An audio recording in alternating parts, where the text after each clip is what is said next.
1059 The Region, in partnership with RE/MAX Prime Properties, present On the Market, real estate advice that works for you. Have a real estate question? Call us at 416-335-1059. Tweet us at 1059 The Region or email us at info@1059theregion.com. This is 1059 The Region. I'm Tina Cortez with On the Market, York Region's exclusive radio real estate show. Among our top stories in real estate this week, Canada's Housing Agency says it's ending the first-time homebuyer incentive program. The Canada Mortgage and Housing Corporation says the deadline for new or updated submissions to the program is midnight Eastern Time on March 21st. The program was meant to help reduce monthly mortgage payments for first-time buyers by having the government take on partial ownership of a property. Homeowners have to repay the incentive after 25 years or when the property is sold, with the amount owing adjusted to reflect how the value of the property has changed. The program was hampered in part by eligibility issues, including limits to household income and the size of a mortgage the buyer could take on. Michelle Zedekian, The Canadian Press. Now, earlier this week, the Bank of Canada held its key interest rate at 5%, suggesting it may be too early to think about rate cuts. With his take, our expert from RE/MAX Prime Properties, Asif Khan. Good morning, Asif. Good morning, Tina. Yeah, certainly a lot going on in real estate this week and a lot making the headlines. And let's start with the homebuyer program. Disappointing for sure. I mean, I think at this point, we really need to help first-time homebuyers any way we can.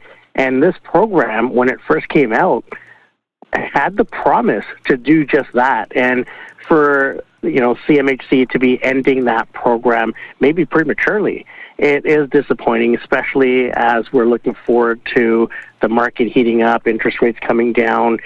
I think if people want to remain in the GTA, this program would have helped them a lot, but we're almost forcing them out of the city cores. And what about your take on the Bank of Canada rate? Looks like they're holding steady.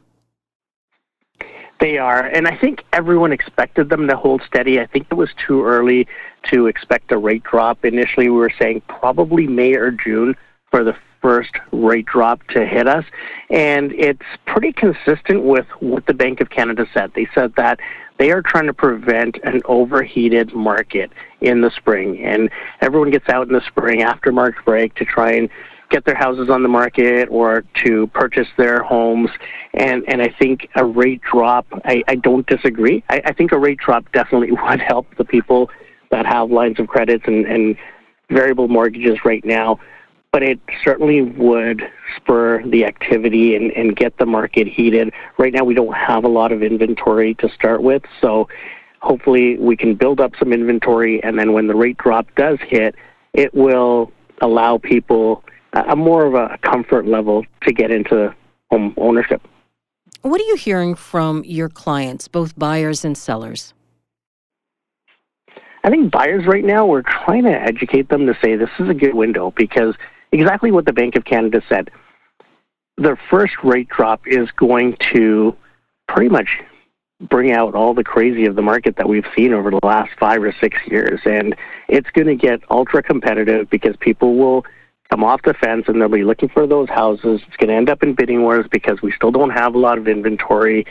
So I think buyers now understand that this is their window of opportunity to purchase a house, to jump the gun on everyone else and be able to get into a home right now. And they may save $40,000, $50,000, $100,000 by doing that. And even if they're competing right now, which we are seeing bidding wars and multiple offers, they're not competing with 15 or 20 people. They may be competing with 2 or 3 people. So with that said, the buyers that are savvy are out hunting for a house right now to take advantage of the market conditions right now. With sellers, March break is usually when people get their homes ready and get on the market just after, and I think we're starting to see that. We're hearing a lot about people fixing up their homes, asking questions, and they're going to be ready to go by the end of March, early April. So the sellers that want to jump the gun on that and get on the market right away, now they're the only listings out there. So they're going to command those bidding wars, even with a lower number of buyers out there right now. So they're starting to get savvy. It's like playing chess, and you have to make sure that you're putting yourself in a position to win. So the sellers that are going on the market right now want to beat the rush after March break in order to get everyone else on the market. And the buyers that are out there right now are trying to beat the rush of the spring market buyers coming on after the first rate drop. So it is almost like it's like a chess match out there. So what advice then do you have? Get out there sooner rather than later? Yeah, definitely. As a buyer, you don't want a lot of competition, and as a seller, you don't want a lot of competition.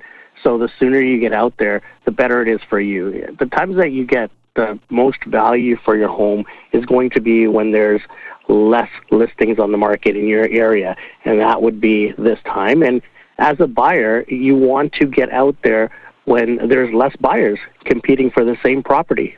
So again, for both of those people, the time to act is right now. And in terms of, getting those homes ready, now is the time that potential buyers and sellers are doing that. What should they be focusing on? What areas of their home will make it easy to sell? The first and foremost is decluttering. Secondly, right now with the weather changing and getting a lot better, this is a great time to clean up your front yards and your backyards, have some curb appeal going for you when people first drive up to your property.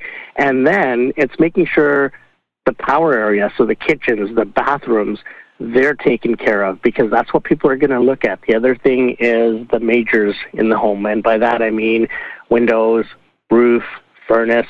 People that are moving in want to make sure that these are done. Otherwise, they're going to negotiate off of the price if they have to come in and do the furnace right away, or if they think that the roof is on its last legs and they have to change the shingles right away. All of this is going to affect the value of your home. So make sure all of those are ready. A fresh coat of paint, clean windows. I can't stress that enough. It's such an easy fix, but clean windows make a house stand out. And then lighting. It's a pet peeve of mine when I walk into a home and see 3 different types of light bulbs being used on the same floor. Make sure that it shows paint. They say light is, something that attracts the eyes, and you want to make sure that your home is well lit. The windows are clean, so you're letting in a lot of light, and you have a fresh coat of paint, and the house is clean. So these are things that you can focus on over the holidays to get your home set up and ready to go. And as we mentioned, the Bank of Canada held its key interest rate at 5%. We don't know what's going to happen in early April when the next scheduled date for announcing the rate is. But what do you think is going to happen at that time? And if it's, holding steady even in April, what do you anticipate happening in the market? I think 90%. It's pretty much a given that the rate will be held in April. And I don't think we're going to see a rate drop until May or June. I think people are getting more comfortable that we are at the highest that the rate will be over the next little while. I don't think there's any threat of the rate going up a quarter point or anything like that. And, with the promise that rates are going to be coming down in May or June or July, I think the comfort level has returned for people. There's a lot more people out there looking right now because that level of confidence has returned when you're looking at homes and purchasing homes. And that brings the sellers out, because now the sellers know that buyers are going to be out. So a rate hold is not a bad thing in this situation, because all signs are pointing to rate decreases in the near future. All righty, we'll wait and see what happens next. After the break, the shocking numbers from the rent report. This is On the Market on 105.9 The Region. Stay with us. Need to connect with Asif Khan from RE/MAX Prime Properties? Call him 416-985-KHAN. That's 416-985-5426. Or email asif@thehomeshop.ca. Now back to On the Market on 105.9 The Region. Welcome back to On the Market, York Region's radio real estate show. Over to my co-host and our real estate expert, Asif Khan from RE/MAX Prime Properties, as we shift our focus to rental properties. Asif. Tina, joining us is Giacomo Ladas from Rentals.ca, and Giacomo is the Communication Director. Giacomo, welcome back to On the Market. Hey, also, thanks for having me back on. Giacomo, I know you've got some information that's hot off the press. Tell us a little bit about what the rental numbers look like over last month. Yes, absolutely. So the Rentals.ca National Rent Report has just been released, and what we saw was that the average asking rent for all property types increased 10% annually to $2,193, which is the fastest annual growth since September of 2023. So what we're seeing is, record increases, and compared to February 2022, which we're looking at a 2-year break there, just before the onset of the interest rate increases by the Bank of Canada, the average asking rents in Canada have increased by 21%, which translates to about $380 per month increase for asking rent. Giacomo, you said these are record increases. Were you surprised by the findings this go around? Yes, I was surprised. The rapid rate of rent growth in Canada, it's truly unrelenting right now. And while some markets are experiencing a softening in rents, others are seeing a real acceleration with an underlying theme right now that the rental supply remains grossly insufficient compared to the demand that we're seeing. And I find it quite shocking, too, because we are seeing a lot more supply come into the market. However, demand is still remaining so high that we're seeing the rent increase in many areas across Canada. And you're right, Giacomo, because even I'm surprised because we're hearing a lot about having a lot more inventory out there for rentals and prices softening, but the numbers didn't reflect that. Is there an area or a city that really stood out in terms of increase? Yeah, for sure. And that's a really great question because what's happening right now is we're really seeing like a national story of what's going on. So, for example, Ontario and British Columbia, they posted the slowest growth in asking rents for purpose-built apartments with only a 1% increase. So that's great. However, areas like Alberta has maintained its lead as the province with the fastest growing rents. And what we saw from this last month is that Edmonton, Alberta, has emerged as the leader for rent increases in Canada's largest cities, posting an annual growth of 17.3%. So what's happening right now is people are not able to afford rent in Ontario and British Columbia, and they're moving to areas such as Edmonton or Calgary or even Quebec in search for more affordable rents. And what can you tell us about the findings in the rental market in the GTA and specifically here in York Region as well? Yeah, so what we're seeing right now is actually in the GTA, rent increases are not going up as rapidly as other areas across the country. For example, like Oakville, year-over-year increase for one bedroom remained almost identical and actually saw a decrease month over month. Scarborough, same thing, a decrease of 1.2% for one bedroom month over month. So it's quite interesting what's happening. In North York, very similar to that, about a 1% decrease month over month. So what that's really dictating us is two things. One, this is a slower rental season in the time of year. There's less listings in certain cities and there's less people looking to move. So it's going to be a slower time and rents are going to be a little bit more leveled out. But it's also showing us that there's less demand in some of these areas and therefore people are moving to other areas across the country in search of more affordable rents. And speaking of moving to other areas across the country, Alberta has been a hot spot, especially for investors that are looking at purchasing properties and renting them out. Tell our listeners a little bit about what's happening in Calgary, Edmonton, and those cities, and is it still a good investment to go to Alberta to purchase an investment property? Yes, that's a great question, and it seems to me that the demand has never been higher for Alberta. When I mentioned earlier that the average rent in Canada right now is about $2,200, more or less. If you look at Calgary, for example, the average rent right now for one bedroom is $1,700. So you can save quite a bit of money by moving out that way. And because of that, we're seeing interprovincial migration still remain high, and therefore Calgary demand is going to be high. And the good thing, too, about Alberta specifically is that province seems to be the one that's, for lack of a better term, more resilient to handle this demand, as it's typically much faster for apartment completions to happen out there. And they're also doing a really good job with office to residential conversions. So basically, empty office spaces are being converted to apartments. So it's a much more capable province of handling this increase of demand, which means that if I had to predict something, that area won't see the surging rent prices as areas like Toronto and Vancouver, just because they've proven that they're able to bring more supply into the market. And if there's more supply, people will come. And therefore, it's probably a good investment right now. Now, you said this is a slower time.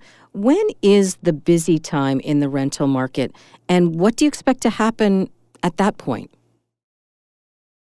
So what we typically find is that the busier seasons are really when the weather is warm. Nobody wants to move in the winter, right? It doesn't matter if you're going to an apartment or buying a house. So when the spring rental season comes, we usually see a surge. And then we also see a second surge in August, right before students start their first semester, with a rapid increase of people trying to find their suite right before the first semester there. So that's typically when we see things pick up. What I'm looking forward to in this year is to see really what happens with interest rates. If interest rates do find a way to come down a little bit, what that should do is promote people to transition into the home ownership market. And when that happens, there'll be more turnover in purposeful rentals. And if there's more turnover, there's more supply. And when there's more supply, demand will go down a little bit. So I'm kind of really paying attention to what happens with the interest rates, because I think that's a huge component of what we're seeing right now. Giacomo, there's a lot of focus about the higher rents, and as you started off saying, record rental rates right now around the country, basically. Is there any area that really stood out for affordability? So what stood out for myself for affordability is really the areas of the country where we're seeing 18, 19, 20% increases, such as Edmonton, which saw a 20% increase year over year for a one-bedroom. That stood out to me. However, if you look at the big cities, like Toronto, for example, you're spending $2,500, $2,600 a month for a one-bedroom, and that's with the month-over-month increases remaining pretty flat. Vancouver, we're looking at about $3,000 a month for a one-bedroom. So even though we can say things such as, rent didn't accelerate that much in these regions, the rent is so high that even if rent remains flat, it's very unaffordable for people. So until we start seeing some larger decreases in the rent costs, I think it's going to be almost a pipe dream for some people to really get into the rental market in these areas without a large income coming in. Sounds a bit discouraging. So what is the headline? What's the biggest takeaway from the rental report for landlords and for those who may be searching for a rental property in the coming months? I think there's two things. I think the big headline right now is average asking rents is getting to about $400 more a month now than it was 2 years ago. So we're about $2,200 a month for average asking rent. And the second thing that we've seen a lot is roommate listings on Rentals.ca has increased 72% in February compared to this time last year. So what's happening is the need for shared accommodations is really increasing, and people are posting rooms that they have available, whether that's a basement apartment, maybe a room in their house. They're posting that at a faster rate than we've ever seen before. 72% increase from this time last year of shared accommodations. So we're looking at that because people are not, they're running out of options. And the way to really help rent is to find a roommate. So the need for those shared accommodation listings has never been higher. And with those shared accommodations, before we let you go, Giacomo, Mm-hmm. they're going to need special request or approval from a landlord to be able to sublet a property. So how are they going about that? Are landlords allowing this to happen, or is it just rents are going up so much that people are now looking for help? Yeah, it's a little bit of both. So as you just mentioned, rents are going up so much, and going from a one-bedroom to a two-bedroom apartment, you're not doubling the cost of rent, but you can split the rent prices, right? So it's a very attractive thing for, let's say, two friends who are looking to rent an apartment. They're going to look together and see if they can help the cost of rent. But what else is happening, which is kind of an untold story about this, is that with people's mortgage payments increasing so much because of interest rates, we're seeing stories of people's mortgages double or triple right now. Well, they need an influx of income somehow. Well, we have a room, or we have a basement, or we have a guest suite that we're going to start renting out. And that seems to be sometimes the only option for them to see an influx of income come in. So we're seeing those listings increase a lot too. So I guess it's twofold. One, there's people who are landlords that are renting out space in order to get some more income. And two, we're seeing that people are really prioritizing affordability, and that means finding a place with a roommate. So this seems to be the only option for many people. Giacomo, if our listeners want to read the full report, where can they find it? Yes, so you just have to visit Rentals.ca, and right at the top of the page, you'll see a rent report, and everything will be listed there from nationally, provincially, and municipally as well. Giacomo, thanks for your time. Can't wait for the next report. Thanks so much, Asif. Happy to be here. When we come back, your real estate questions. This is On the Market on 105.9 The Region. Stay with us.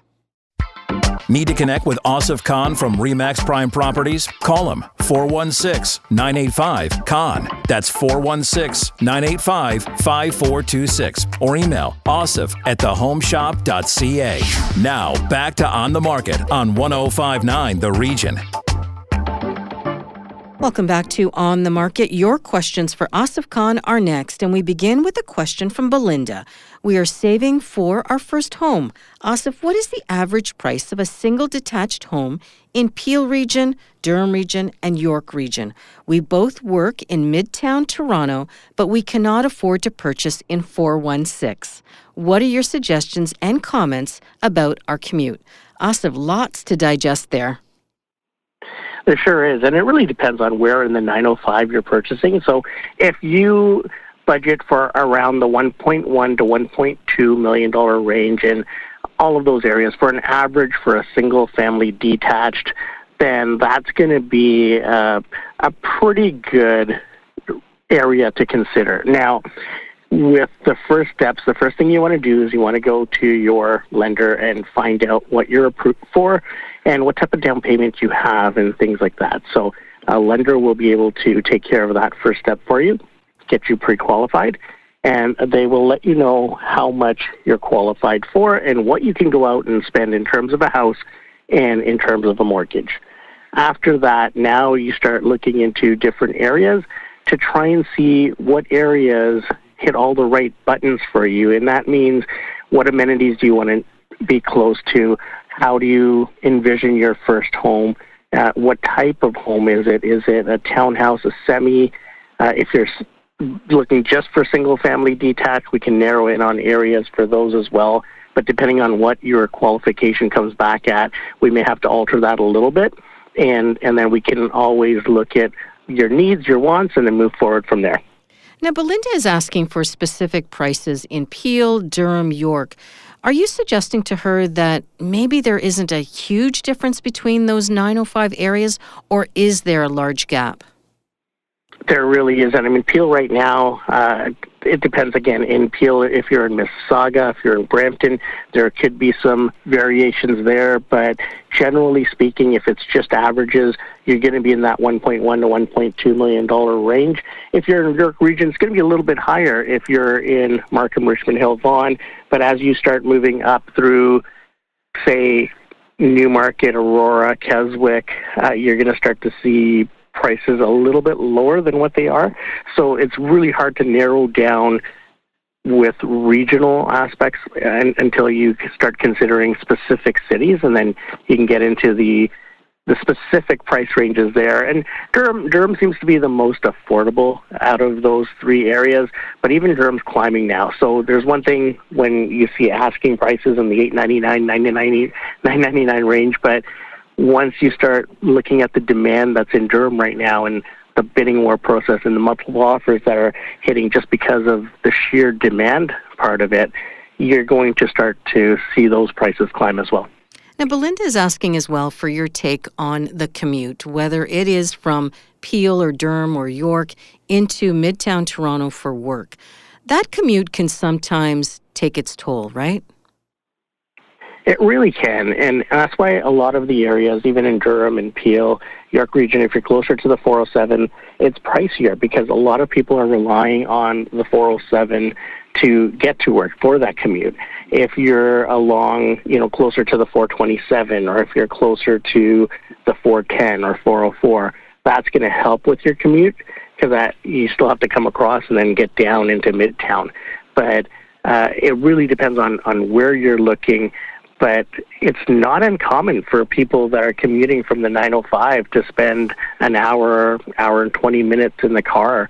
And a lot of people are relying on GO Transit to be able to make that commute a lot easier. From Markham or Unionville, you can get downtown probably in about 40 minutes. So it really does save a lot of hassle and wear and tear on the car and everything as well if you are close to public transit. The next question comes from Mary in Richmond Hill. She writes, "We are planning to purchase a property in the spring, but are concerned about getting caught up in a bidding war. What's your advice, Asif, to handle this very stressful situation?" There's a lot of demand out there, and the demand seems to be increasing by the day. So I would say in the spring, we're probably not going to see an interest rate decrease until probably early summer. And the Bank of Canada said recently that they did not decrease the rate right now and will not decrease the rate during the spring season, just to avoid that overheated housing market. So there's a window of opportunity for you before that rate decrease, when everyone gets out there after the rates start to go down. This could be a good window to jump into home ownership. And by that I mean you may not have to compete with 7 or 8 or 10 other people for these properties. So even though the rate is a little bit higher now, the rate will come down, but you'll get the house that you want without having to compete with many more people. And what if Mary does get caught up in one of those situations? And I know you've had to navigate this space for your clients. What advice do you have for her? I would say take the emotion out of it and just consider it as a transaction that you would want to make. So you have to have your expectations going in, set your expectations, set your budget, and be prepared to walk away from that property. Just because you're in a bidding war, it doesn't mean you have to win. It still has to be financially viable for you and when you're making that decision, and it has to be worth it. Some people get caught up and they pay $100,000 or $200,000 more for that property just because they love it. But now you've got an extra 3-4 years maybe to try and make that price up if you need to sell it again. So there's a lot of factors to consider, and a realtor will be able to point out what market value is, stay within market value, because the other thing is, if you get caught up in a bidding war and don't hold back when you're supposed to, the house may not appraise. So now you have to put more money in because the bank will not finance the extra amount that you're paying in a bidding war. And that's where the professional comes in, because I've heard you tell your clients, be careful about the concessions you're willing to make. Perhaps, removing some of those conditions. Not always a good idea, right? Not always. And, there's always ways that you can get around those. You can get pre-qualified. That's first and foremost. You shouldn't be shopping for a home if you're not pre-qualified, because then you know exactly how much you can spend. And even with the pre-qualification, it's not an approval. A lot of people think, well, I'm pre-qualified for this amount, so I can go and spend this amount. Well, if the market value of that house is only $900,000 and you're qualified for $1 million and you go out and spend $1 million, but the appraisal comes back at $900,000, you're still on the hook for that extra $100,000. So it's house specific. It's not just your pre-approval amount. The bank will do its due diligence and make sure they're coming back and saying, okay, well, for this property, you're only approved for $900 or so.